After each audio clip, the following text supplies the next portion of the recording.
Introduction. Facebook is a massive traffic monster. As of this writing, it has over 1.3 billion, and that's with a capital B, daily active users. Think about that. Over 1.3 billion people using the same website day after day. On top of this, it continues to grow. Also, when people are on Facebook, they pretty much stay there, and they view page after page of content. In fact, on a month-to-month basis, as of 2017, Facebook has slightly over 2 billion monthly active users. Of all Americans, 79% use Facebook at some level or another. If this wasn't impressive enough, the next platform that gets the highest percentage of American users is Instagram, which is owned by Facebook. Instagram clocks in at 32% of American usage. Among U.S. residents, 53% reportedly use Facebook several times a day. In terms of the world's total population, more than 22% of people on the planet use Facebook with some level of frequency. The point is, Facebook is a massive traffic monster. You really can't afford to miss out on Facebook and its marketing potential. If this wasn't impressive enough, wait, it gets even more mind-blowing. Once people log into Facebook, the system basically keeps tight surveillance on them. And the crazy thing is that this is all done with their permission.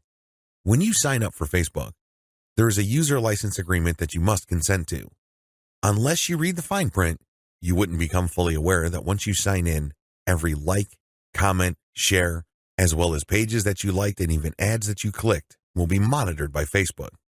It's as if by watching your behavior, Facebook can make educated guesses as to what your interests are and can then show you advertising that fits those interests. Sounds pretty fair, right? Well, this extends across the board. That's right. Every group you join, as well as interactions on Messenger, are monitored, tracked, and targeted by Facebook. This is not lightweight targeting, mind you. When it comes to fine laser targeting of demographic groups based on individual user behavior, nothing even comes close to Facebook. As awesome as these traffic statistics, advertising technologies, and promotion potential may be, I've got some bad news to report. Too many businesses still fail to fully leverage Facebook. This training teaches you the best ways to promote on Facebook. It also gives you step-by-step instructions so you can engage in Facebook marketing with a higher than average chance of success. 10 common Facebook marketing mistakes. There are very common marketing mistakes that even promotion veterans commit on Facebook. It seems like even the very best of us are not immune to these common mistakes. It's a good idea if you want to save a lot of time, effort, and money at this point to become aware of these mistakes. This will decrease the likelihood that you will probably commit these same errors. Starting off paid campaigns with a bang. Do not start off your paid campaigns with a bang. Start with a free campaign first. Build your audience organically. Get some consumer intelligence. Then you should have the information you need to put together an experimental paid marketing campaign. Start low and slow. The worst thing you can do is to jump in with a massive budget and absolutely no clue. Starting a paid campaign with an immature page. If your page is very new or there's really not that much engagement yet, you might want to hold off on a paid campaign. You simply don't have enough target audience profiling information to base a successful paid campaign on. Using mass content posters with discovery tools. Many marketers use some sort of one-size-fits-all mass promotions tool for Facebook. They would discover all sorts of Facebook groups and pages, and then they would use this tool to spam those areas. Don't do that. You're not doing your brand any favors when you do that. All you're really doing is you're spamming. It's only a matter of time until you get banned. Promoting direct affiliate links or direct sales page links. There's an old saying, you can lead a horse to water, but you can't make it drink. By the same token, you can get a lot of people on Facebook to click on your links, but don't expect them to convert once they go to that affiliate sales page or your own direct sales page. Why won't people buy? After all, they did click on your ad, right? Answer, they haven't been properly qualified. In many cases, they click out of curiosity. Maybe they clicked by mistake. Whatever the case, you still did not get a sale. Posting direct links is not the way to go. You have to build confidence. You have to build trust first. Pulling random content and curating them based solely on keywords. You can't be lazy and just set Facebook publication tools up to just pull any and all content from Facebook that has something to do with your keywords and then just blast them out. You're just spamming when you do that. You have to be very deliberate and careful regarding the kind of content, whether curated or not, that you will associate with your brand. Rotating and republishing the same content over and over again. Have you ever gone to a Facebook page and it seems like all the content got reposted over and over again within the same day? The idea behind this practice is that the more Facebook audience members see the content, the more likely they will click through. It looks like you're just spamming your page fans over and over again. Don't be surprised if they unlike your page. Wholesale optimization of ads. Another common rookie mistake on Facebook involves paid ads. If you notice that one of your ads is simply not performing, it's very tempting to just come up with a brand new ad by completely replacing the ad with something that looks totally different. When you do this, you really don't know which part of the new ad is succeeding or failing. You're basically taking shots in the dark. If your ad's performance improves, you don't know what caused the improvement. You have to have some sort of strategy or method that will enable you to track where the improvement in your click-through and, ultimately, your conversion rates are coming from. Simply swapping out ads in total or in whole doesn't really give you the data that you need to make effective decisions. Copy and paste competitor ad strategy. Some marketers are so lazy that they would just look at their competitors and essentially just copy their ads. Of course, they're not going to copy word for word, but they still end up failing. How come? Well, your competitor spends a tremendous amount of money optimizing the ads that they're showing. Their ads work. However, you won't get a competitive advantage if you copy them wholesale. You can't just copy somebody's ad without knowing what you're doing. Indeed, only a certain portion of your competitors' ads truly deliver results. If you don't know what you're doing, you don't know what portion that is, so you're basically taking a wild stab at your ad's design. You may be saying the wrong things at the right time, or you're saying the right things to the wrong people. You end up failing. Quitting paid marketing too early. Many rookie Facebook marketers have a one-time, big-time mindset. They've heard of how awesome Facebook traffic is, so they put together some hard-earned, precious capital to run an ad campaign. If the campaign doesn't work out according to their expectations, they're too quick to pull the plug and quit FB ads altogether. Just because things aren't working out, it doesn't mean that you have to pull the plug on the whole thing. You can stop certain campaigns and start new ones and operate with the same budget. You can make modifications of your existing campaigns. Failing like a huge train wreck. Have you ever seen a slow-motion train wreck? It's quite sad because it's all too predictable, but you can't turn your head and look the other way. You want to know what's coming next. You know, at the back of your head, what exactly is going to happen, but it's so slow, so massive, that you just can't help but look. Your Facebook marketing campaign can proceed the same way. You know that the campaign is failing, but you can't quite put your finger on the cause. So you just go through the motions like a deer with its eyes caught in the headlights. Why not choose to learn how to fail quickly? Since you're not going to make 100% of your shots, learn to live with this fact and move on. Learn to fail quickly using a tiny budget. This way, you can run many different experiments. Even though the vast majority of them are failures, that's okay. You only spend a fairly small amount of money figuring out winning ads. Please understand the nature of the 10 mistakes above.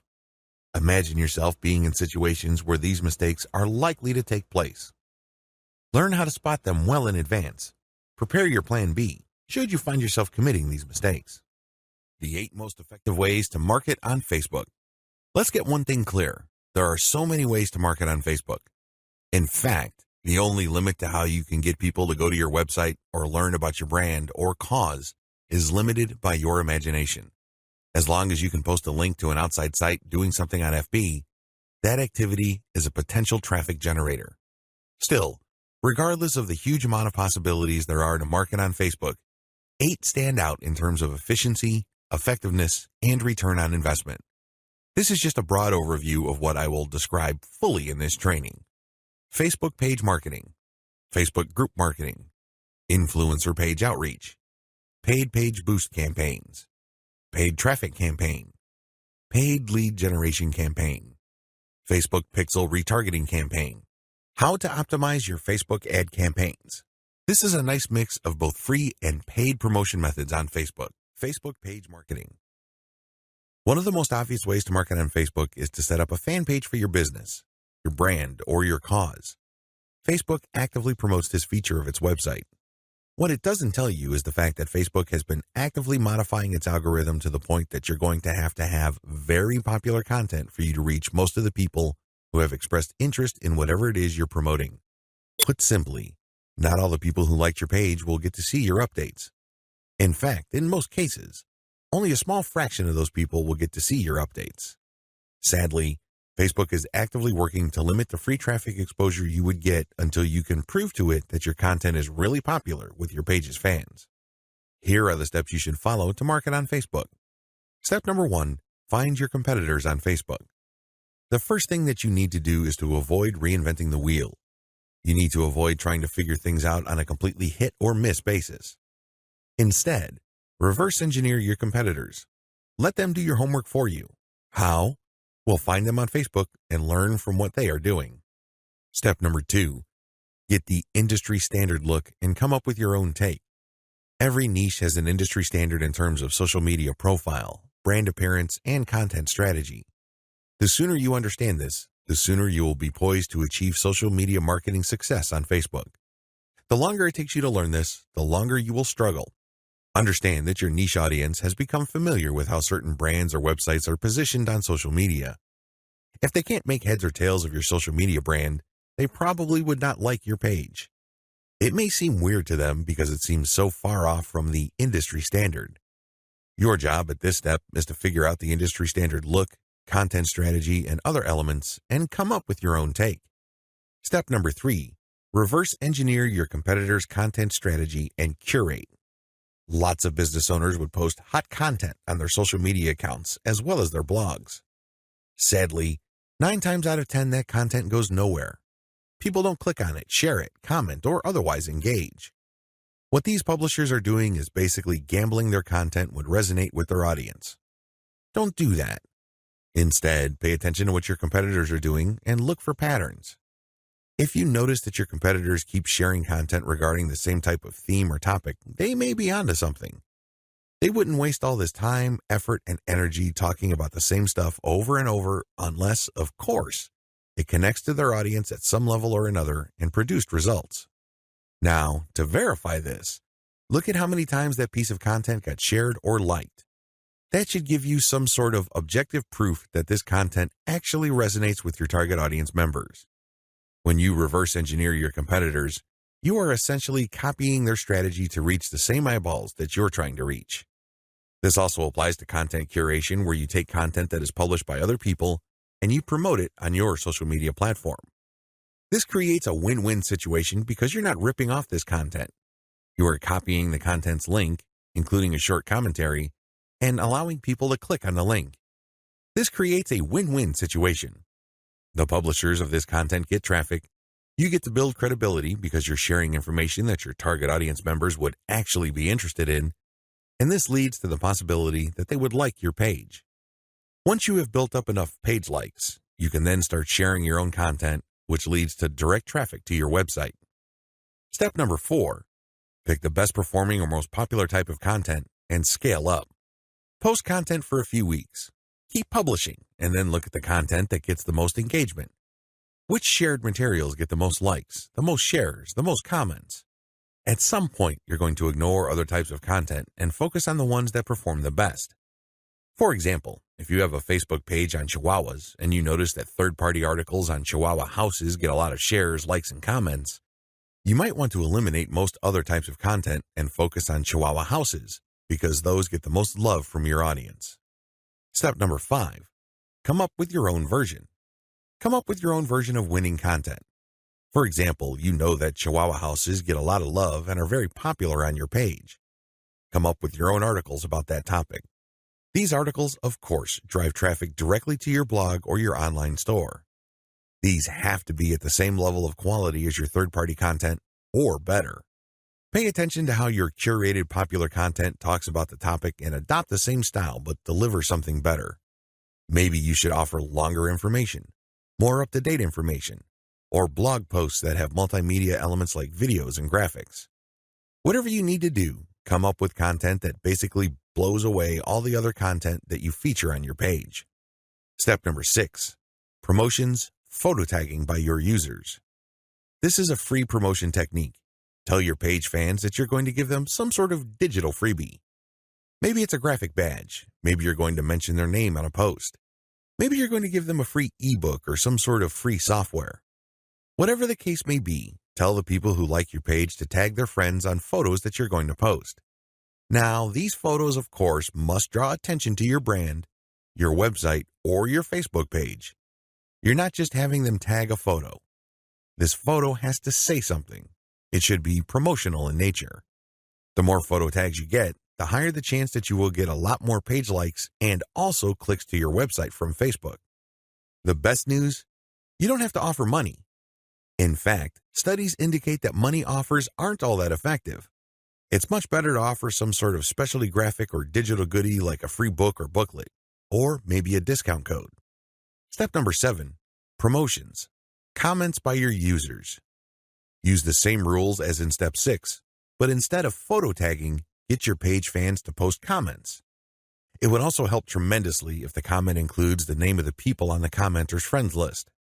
I leave it up to you how to craft this, but obviously, the more tags there are in the comments, and the more engaging the comments, the more popular your posts become. Step number 8, call your users to action. If you have people who have already liked your page, post occasional reminders to them that they should invite their friends. This works because birds of a feather flock together. Seriously, the main reason why you are friends with people in the first place is because they share roughly the same set of interests as you. People who share basically the same pool of interest tend to attract each other. Take advantage of this fact by calling your page fans to action so they can invite their friends. Step number 9, use insights to promote your page.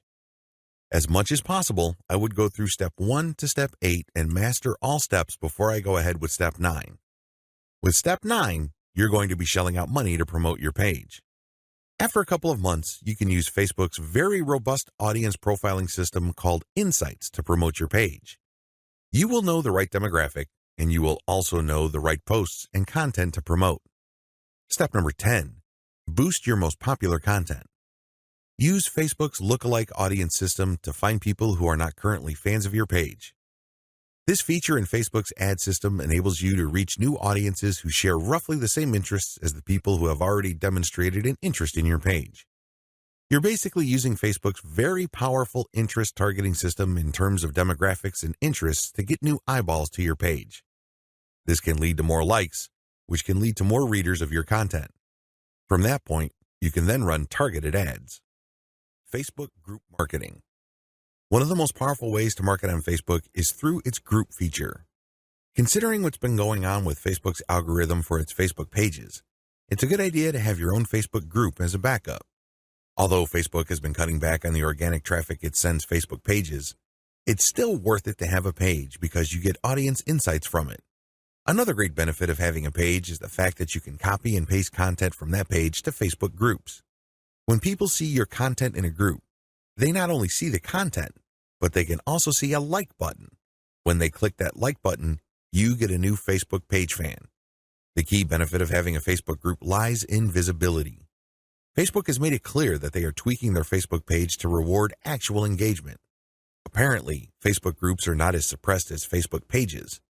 In terms of visibility, you stand to reach more of your group members than with the page.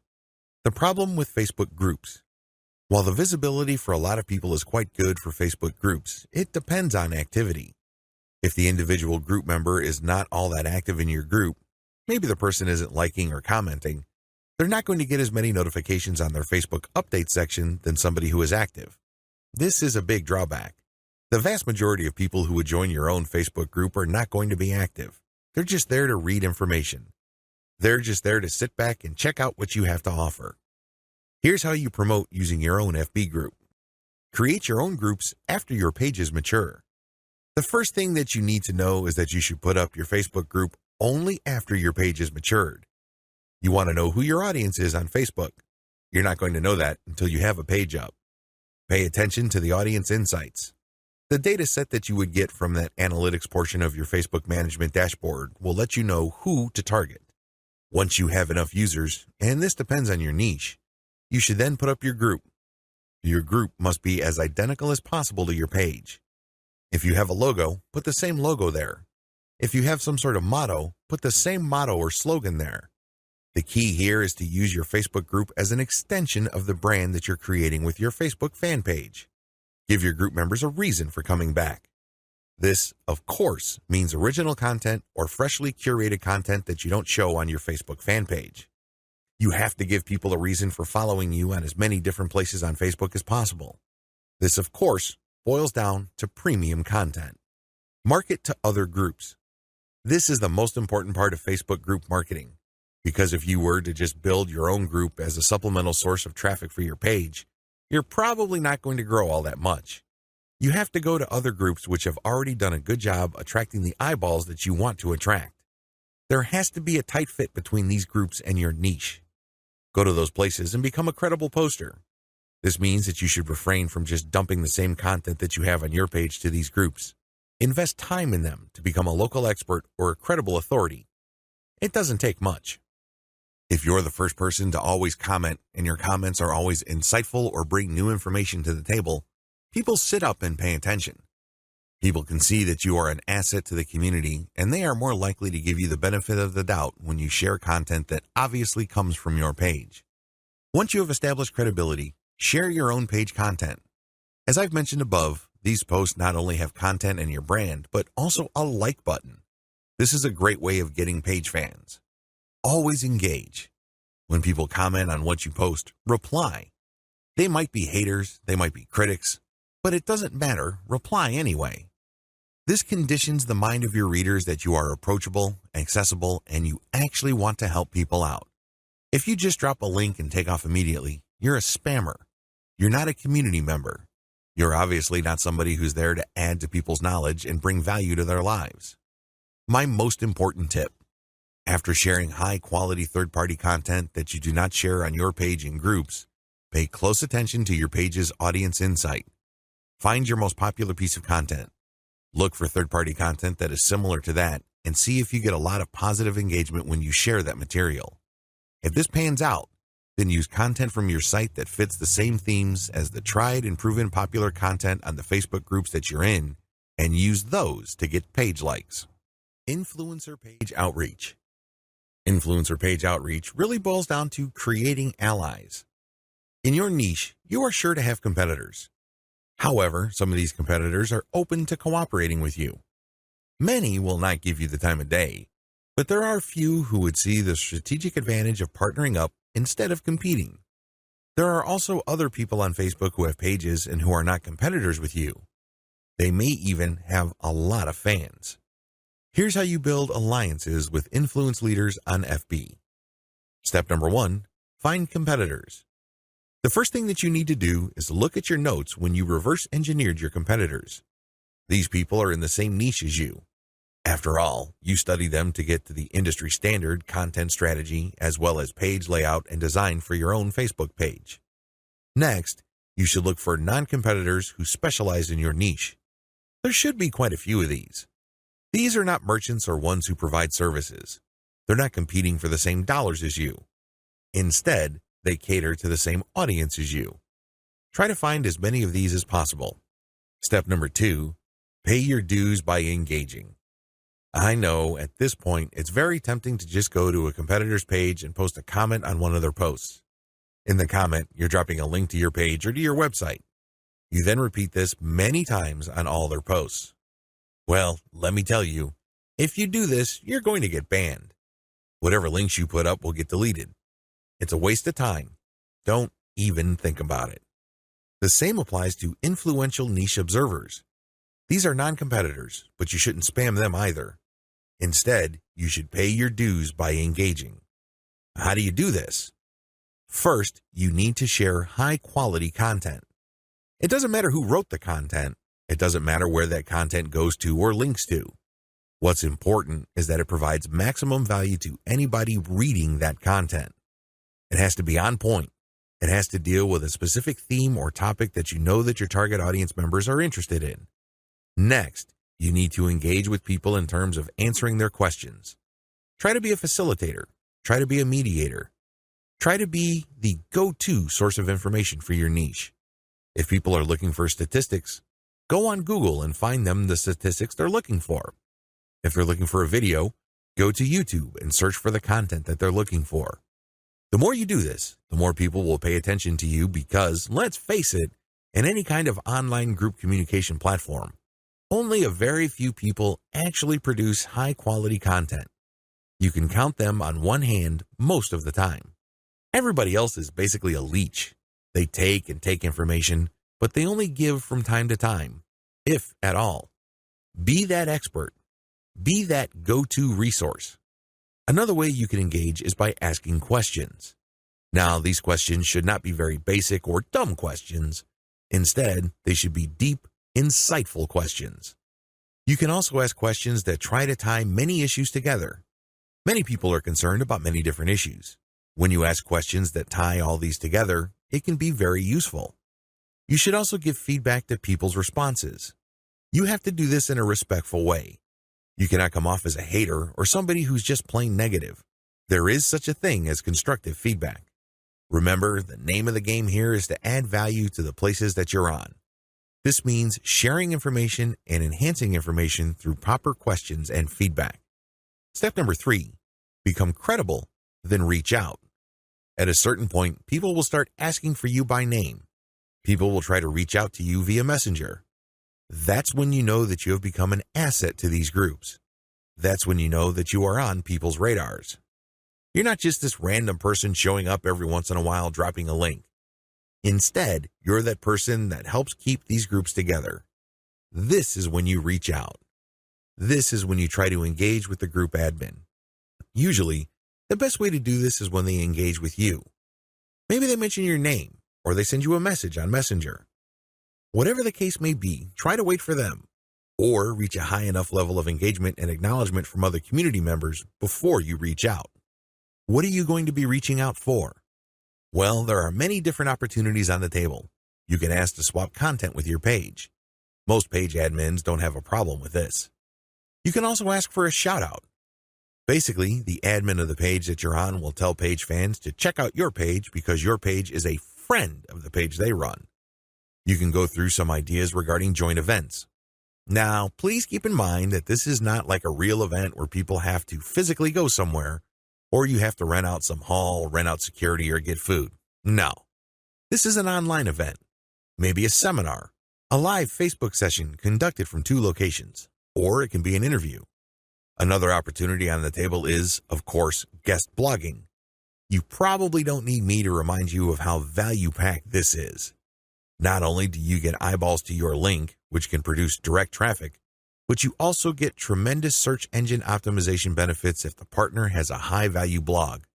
You can also reach out for infographics.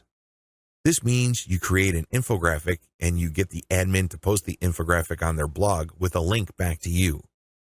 Again, this boosts your SEO chances.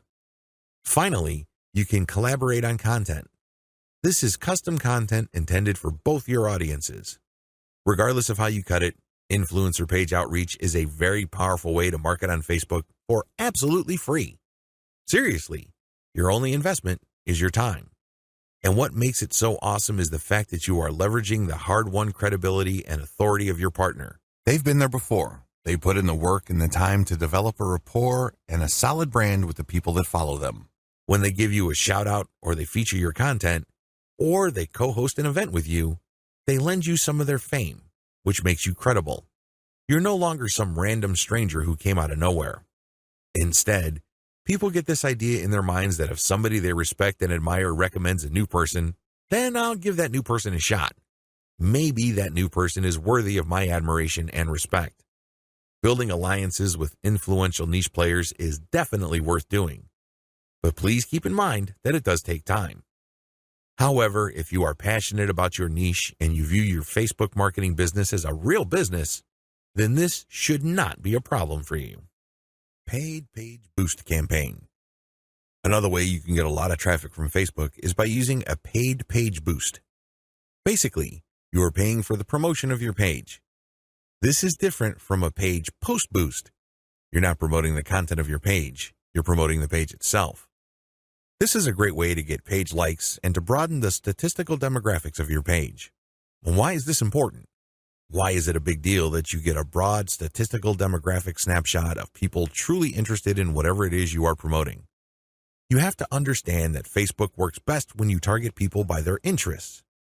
This is a bit tricky because if your page is statistically inaccurate as far as your niche is concerned, you probably would have a very faulty set of targeting parameters. You're not quite there when it comes to getting the interest of people you're trying to reach.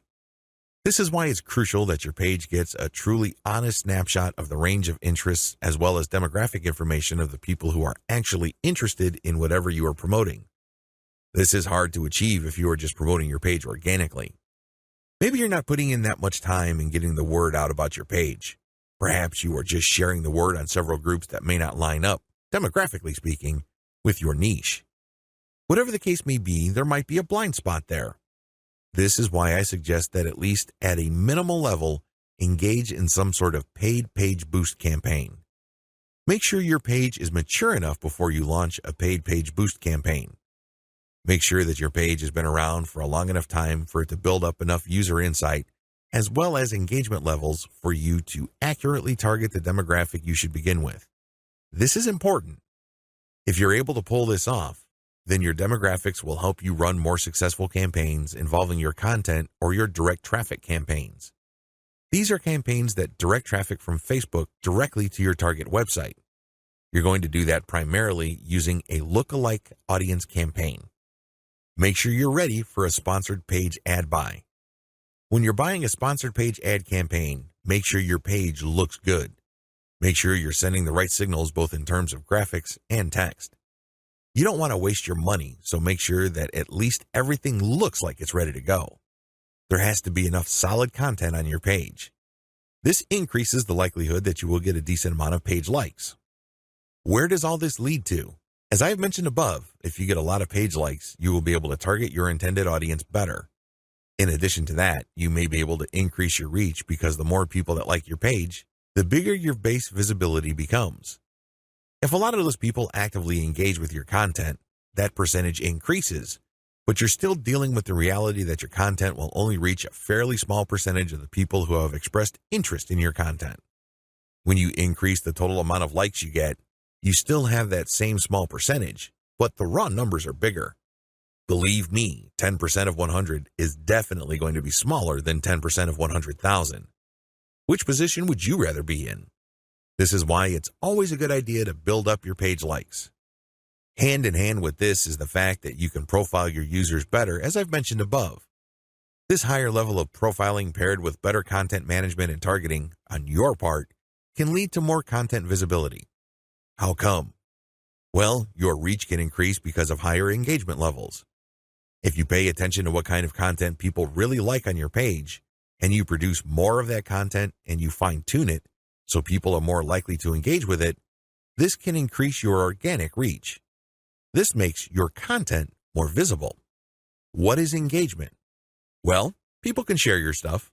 They can like, they can react, they can comment. Whatever the case may be, get them to do it. And the best way to do this, of course, is to make sure that the right people are attracted to your page and you put the right content in front of the right eyeballs. Unfortunately, this doesn't happen overnight. It is neither smooth nor easy. It's one of those things that you figure out on your own on a trial and error basis. But you do have powerful tools like Facebook's Audience Insights to see which content is resonating with your audience members. You can't just set this up and forget about it. You have to actively monitor it. You have to look for patterns. But the crucial ingredient to all of this is that your page gets enough likes. That's why you have to promote it at some point. Paid traffic campaigns. For this section, I'm defining paid traffic campaigns in two forms. I can pay to boost the post, or I can pay for direct traffic to my target website. Please note that I have presented this information in that order. Boost posts first, and then pay for direct traffic. There's a reason for this. If you don't master Facebook's traffic to your page posts, then it doesn't make sense to go directly to your target website. You probably are going to spend a tremendous amount of money, time, and effort only to have very little to show for all that. It's better to boost a post in a strategic way so you can understand what kind of content connects with your intended audience. You will then be able to drive traffic to your website. You're actually killing several birds with one stone. By focusing on boosting a post, you can get more page likes, You can get more branding opportunities, and you can also get click-throughs to your target website in the form of a content link. Here's how it works. Post boosts. First, target a lookalike audience based on your user insight demographic.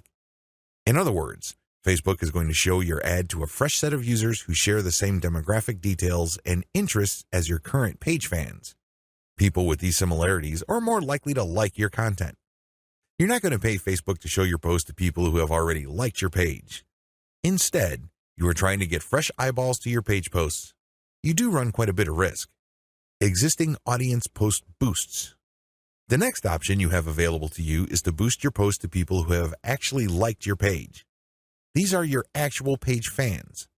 They know roughly what you're about. They like your content enough to like your page. They're expecting your content. Unfortunately, like I said earlier, Facebook only shows your content to a small fraction of people who liked your content. Unless your fans select see first when they like your page, Facebook will use its natural algorithm to select the initial group of eyeballs that will show your page content. If enough people engage with your content, then Facebook will show even more of your page fans to your content. However, it's never going to show it to 100% of your fans. That rarely happens.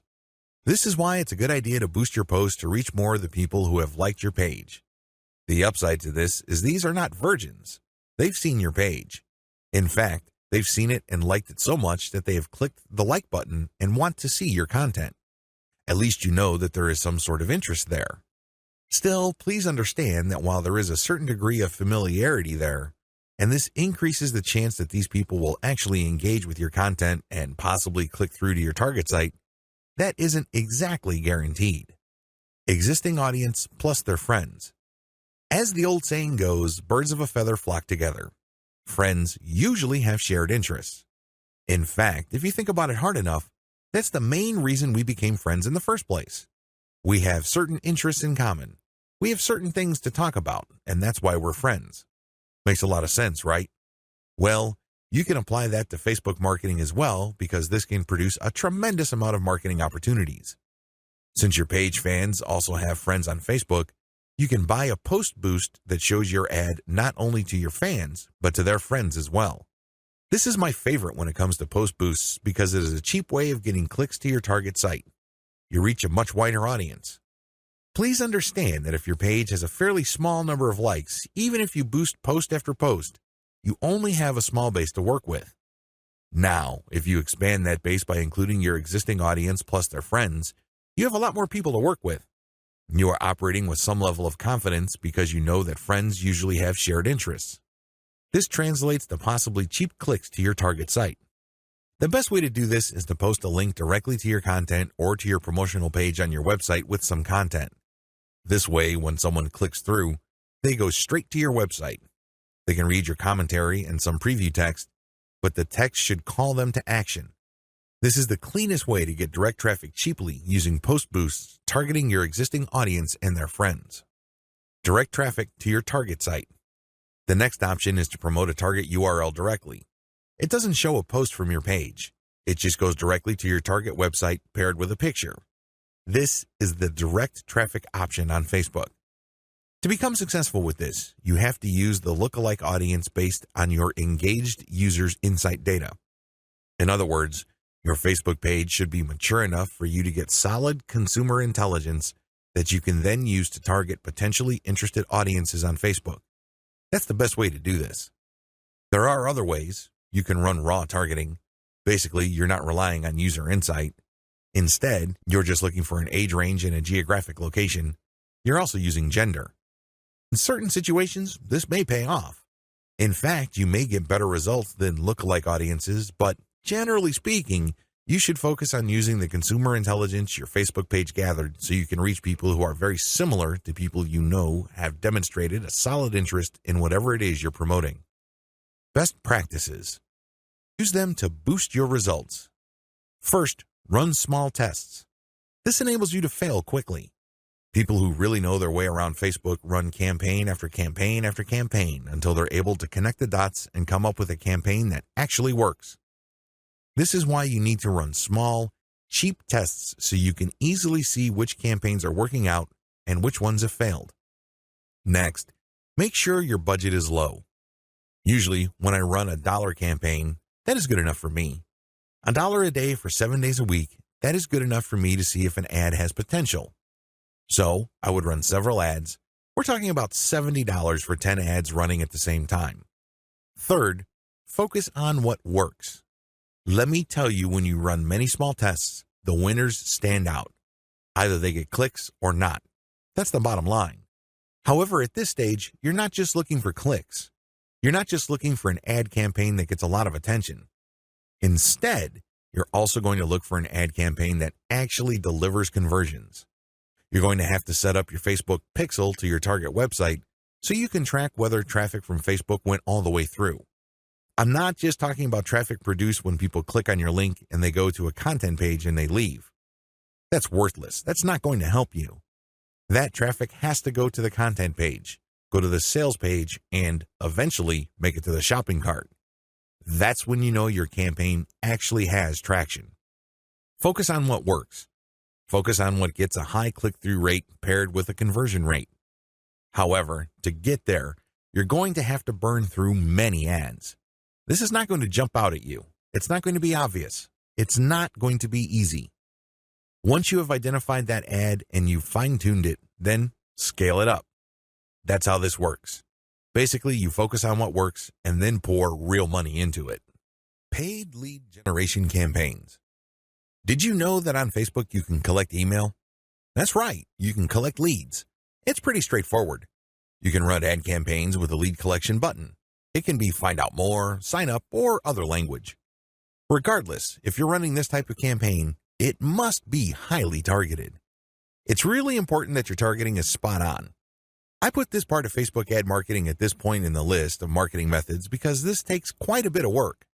You should be quite familiar with Facebook before you even try this. You should know your way around Facebook's ad system before you engage in paid lead generation because it can get quite expensive.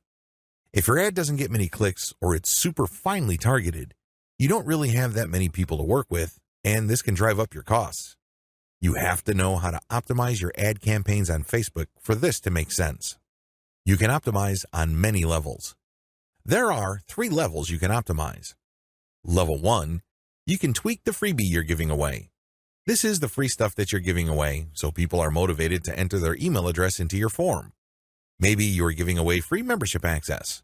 Perhaps you're giving away a booklet or a book or a report, a set of templates, a set of graphics, possibly even giving away software or a mobile app. Whatever the case may be, you are giving out freebies, and you need to optimize these. What I mean by that is the freebie that you give must motivate the most people in your target audience to sign up for your mailing list. This is not easy.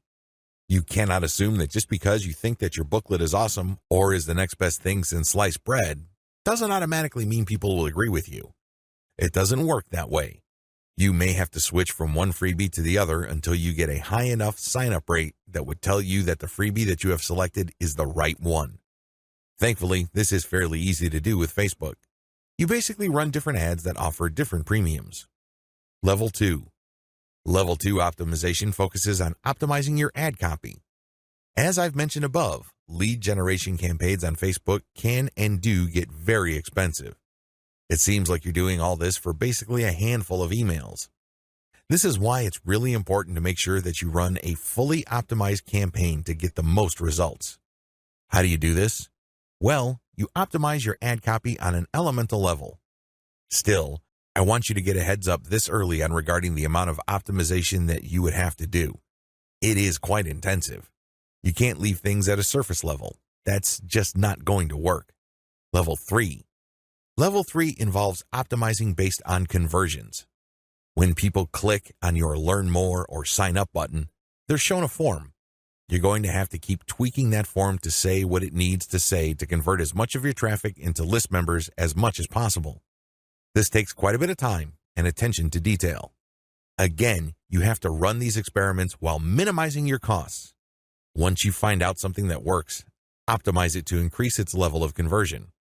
Once you have picked a winner that cannot be optimized any further in terms of conversion rate improvements, that's when you scale up. That's when you pour in the dollars to reach as many people as possible to boost your mailing list sign up. Facebook Pixel Retargeting Campaign. Facebook enables you to put their tracking pixel on your website. It will then track when people go on your site.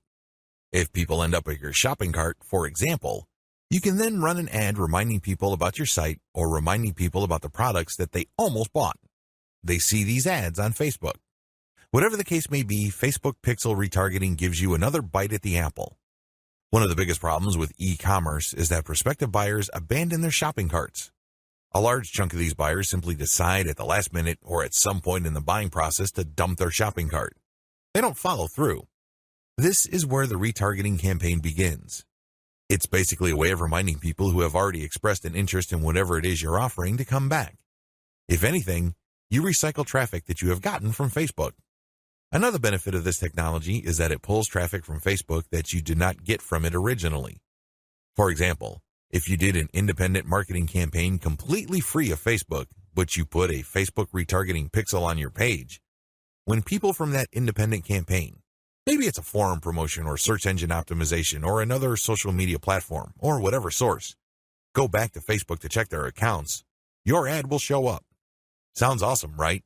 These are all possible through a Facebook pixel retargeting campaign. There are 2 steps to it, and it's pretty straightforward. Install Facebook pixel on your website. The first thing that you need to do is to install the Facebook tracking pixel on your site. To do this, you just go to Facebook's business section and look for their pixels instructions. It's pretty straightforward. Even if you're using WordPress as your content management system, installing Facebook pixel is a breeze. Next, you need to make sure that you drive traffic to your site. This means that you have to let traffic flow to your site for quite some time before you launch a retargeting campaign. It's not a good idea to launch a campaign as quickly as possible. You have to have enough targeting pixels installed in people's browsers for this to make sense. Otherwise, there are just not enough people to work with.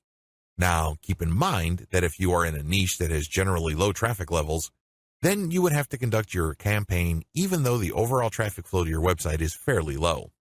Run ads on Facebook for retargeting.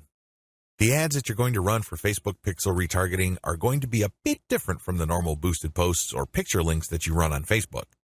Instead, these are going to try to achieve 2 things. You can remind people about what they did.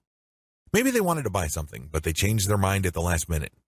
Perhaps they were reading some sort of conversion article and were about to enter their email address, but they didn't. Whatever the case may be, you're reminding them to come back to what they were doing before. The other thing that you can do with your Facebook pixel retargeting campaign is to pull people deeper into your website. Usually, a website is composed of 2 parts. The first layer is the content layer, meaning you're trying to get people to know about the problem, like your particular solution, and eventually trust the solution enough so they can buy. The other part, of course, is pretty straightforward. It's all about buying. But there's a complication. A lot of people would go through the content layers, but they never make it through to the actual buying part. They never make it to your conversion page. This is where retargeting ads that pull people deeper into your website makes a lot of sense. For whatever reason, somebody reading an article on your site decides to close the window and get out of your site. You can run ads that tell them about content, but another piece of content that is related to what they were reading before. This pushes them further down the conversion funnel. Alternatively, you can run an ad that promotes your conversion page. Basically, what you're saying to the prospect is you've figured out what my website is about, and you have a clear understanding of what I have to offer. Maximizing your results from Facebook pixel retargeting. I suggest that if you want to maximize the results you get from retargeting, promote your squeeze page. That's right. Promote the page that recruits people to your mailing list. Usually there's some sort of freebie. There's usually some sort of book or booklet that you're giving away so people can enter their email address. Whatever the case may be, push the squeeze page. Don't dump them to your sales page unless, as I have mentioned above, they actually reached your shopping cart or conversion page and changed their minds at the last minute. That's pretty much the only situation where you should retarget showing an ad that goes directly to the conversion page. Other than that, convert them to sign up for your mailing list. It's your mailing list with its many chances at gaining attention, building trust, and gaining credibility, which will actually do the heavy lifting as far as converting that prospect into an actual sale. How to optimize your Facebook ad campaigns. Follow the steps below so you don't overthink things and make bad decisions when optimizing your FB ads. Reverse engineer your competitors and come up with a standard model. If you have a personal account, find your competitors and like their pages. Before you know it, you'll start seeing ads either from your competitors themselves or from businesses that are very similar to your competitors. Pay close attention to these ads. Reverse engineer them to find the standard model for these ads. In other words, go through as many of these ads as possible and get a clear understanding of what kind of pictures, headlines, and text they use.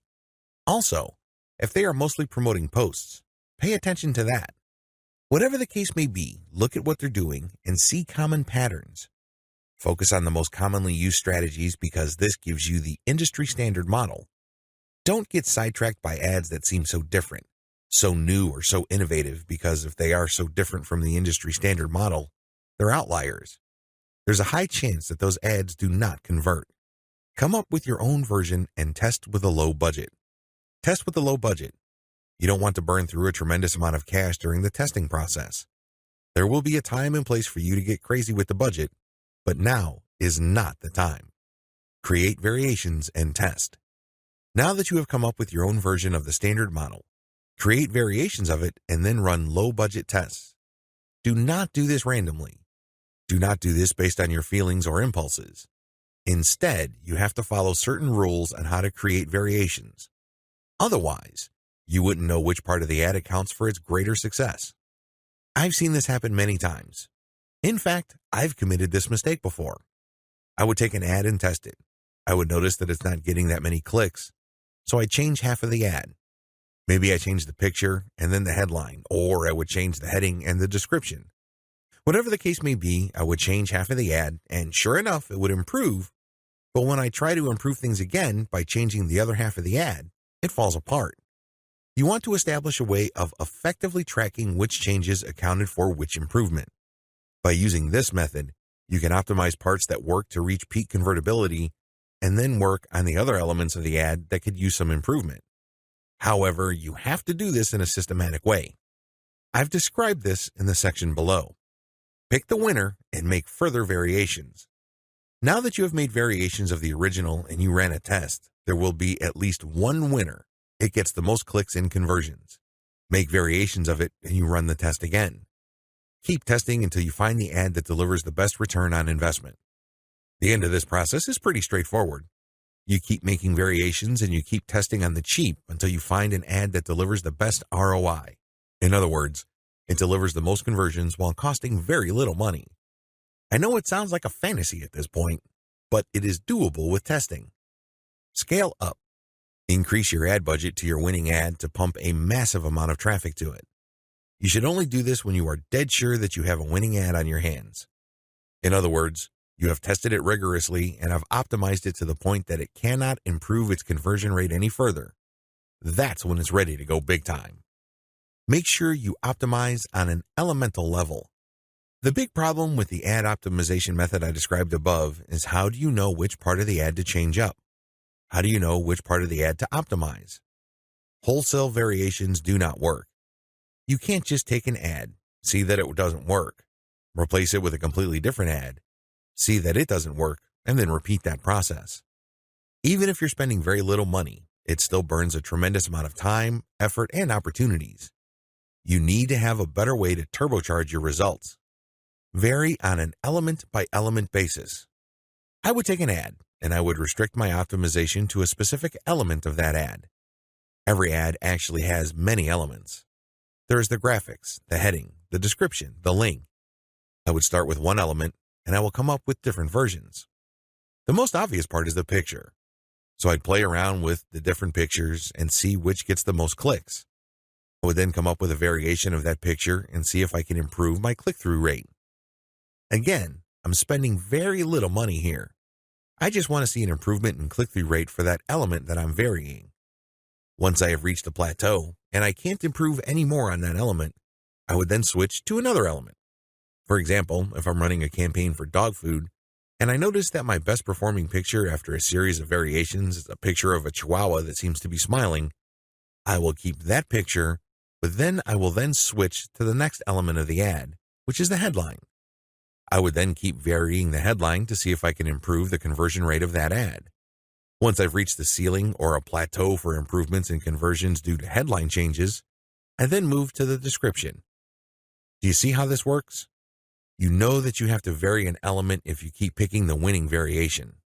You do this with small tests until the whole ad is optimized. After all elements have been optimized, scale up your ad buy.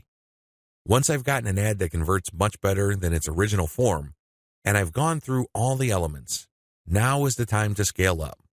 This is where I pour quite a large amount of cash into my Facebook ad campaign to boost traffic. Conclusion. Facebook marketing is a lot of fun because there are a lot of things to discover, but it can also get very expensive if you don't know what you're doing. Follow the 8 proven promotion methods covered in this training so you can start your Facebook promotion campaign on a solid path to success.